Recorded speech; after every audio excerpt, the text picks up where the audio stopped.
बिस्मिल्लाहिर्रहमानिर्रहीम। अस्सलाम वालेकुम दोस्तों, मैं हूं डॉक्टर मोहसिन आलम और आपको मेरे यूट्यूब चैनल डॉक्टर मोहसिन आलम में बहुत बहुत खुशामदीद। मैं आपका शुक्रगुजार हूं कि आपने मेरी वीडियो देखने के लिए वक्त निकाला। तो दोस्तों, आज का जो हमारा टॉपिक है वो सर्वाइकल स्पॉन्डिलाइटिस के वाले से है, यानी आज हम गर्दन के मोहरों की ख़राबी और इसके ट्रीटमेंट के बारे में डिस्कस करेंगे। ये बहुत ही ज़्यादा कॉमन प्रॉब्लम है जिसका शिकार कोई ना कोई कभी ना कभी ज़रूर हो जाता है और हमें अपने क्लिनिक में इस डिज़ीज़ को लेकर बहुत कंप्लेंट्स देखने को मिलती हैं। तो आज की इस वीडियो में हम डिटेल से डिस्कस करेंगे कि सर्वाइकल स्पॉन्डिलाइटिस क्या होता है और इसके होने की क्या क्या वजूहात हो सकती हैं और इसकी वजह से क्या साइन एंड सिम्टम्स देखने को मिल सकते हैं। इसके साथ साथ कुछ होम्योपैथिक मेडिसिन की भी बात करेंगे जो कि सर्वाइकल स्पॉन्डिलाइटिस पर बहुत अच्छा काम करती है। तो दोस्तों, वीडियो को पूरा ज़रूर देखिएगा। आइए बात करते हैं। सबसे पहले बात कर लेते हैं सर्वाइकल स्पॉन्डिलाइटिस के बारे में।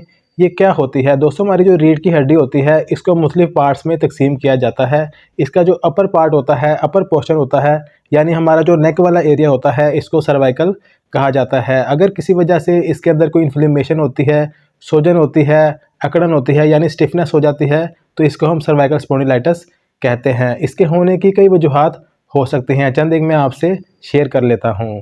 सबसे पहले बात कर लेते हैं बोन स्ट्रक्चर के बारे में। अगर किसी वजह से हमारी जो हड्डियां हैं इनका साइज़ बढ़ने लग जाता है तो हमारी जो नर्व्स हैं वो कंप्रेस होना शुरू हो जाती हैं और हमें सर्वाइकल स्पॉन्डिलाइटिस जैसी अलामात देखने को मिल सकती हैं। दोस्तों, होता ये है कि जिस एरिया की भी जो नर्व्स हैं वो कंप्रेस होती हैं उसी एरिया में हमें जो है सिम्टम्स देखने को मिल सकते हैं। फ़र्ज़ करें हमारी जो नर्व्स हमारी बाजुओं तक आ रही है, अगर इनमें कंप्रेशर देखने को मिलती है तो हमारी बाजुओं में नंबनेस और पेन देखने को मिल सकती है। इसी तरह कुछ नर्व्स होती हैं हमारे ब्रेन तक जा रही होती हैं, अगर इनमें कोई कंप्रेशन आती है तो हमें वर्टिगो और हेडेक जैसी अलामात देखने को मिल सकता है। अगर इसकी सीवियरिटी की बात कर ली जाए तो आइज़ की ब्लाइंडनेस भी देखने को मिल सकती है। दूसरे नंबर पर इसकी जो सबसे बड़ी वजह है वो है दोस्तों एज फैक्टर। जैसे जैसे एज बढ़ती है वैसे वैसे जो हमारी हड्डियां हैं वो कमज़ोर होना शुरू हो जाती हैं, इनके अंदर खोखलापन आना शुरू हो जाता है और उस वजह से दोस्तों होता ये है कि हमारे जो सॉफ्ट टिश्यू होते हैं इनकी इलास्टिसिटी कम होना शुरू हो जाती है और हमें गर्दन में अकड़न देखने को मिल सकती है। इसके अलावा डिस्क हर्निएशन की वजह से भी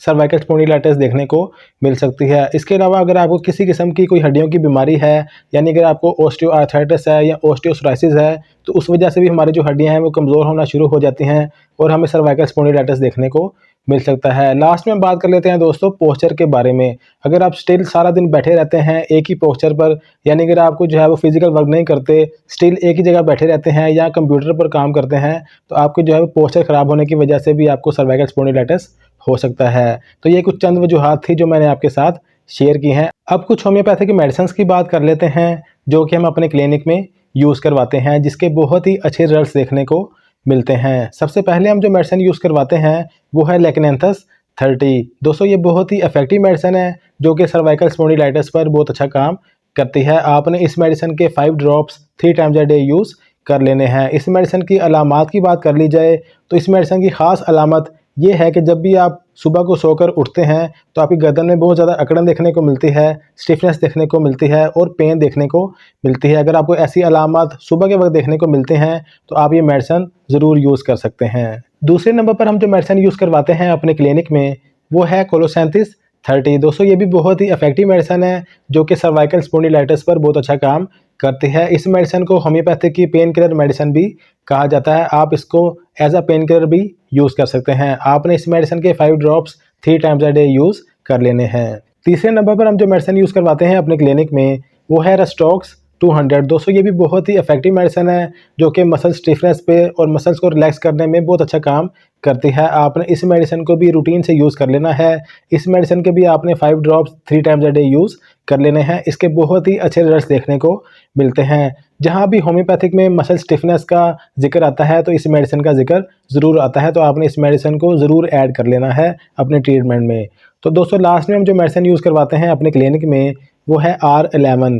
दोस्तों, ये भी बहुत ही इफेक्टिव मेडिसिन है। बेसिकली ये कंपाउंड मेडिसिन है। इन कंपाउंड मेडिसिन का यही फ़ायदा होता है कि ये एक से ज़्यादा अलामात पर काम करती है, यानी इसके पीछे अलामात कोई भी हो, कोई भी वजह हो किसी भी बीमारी के पीछे, तो ये मेडिसिन बहुत अच्छा काम करती है। तो आपने इस मेडिसिन को भी रूटीन से 10 drops 3 times a day use कर लेने हैं। लास्ट में दोस्तों, जो भी सर्वाइकल स्पॉन्डिलाइटिस के पेशेंट हैं उनको चाहिए कि पानी का इस्तेमाल ज़्यादा से ज़्यादा करें और अपने पोस्चर को हमेशा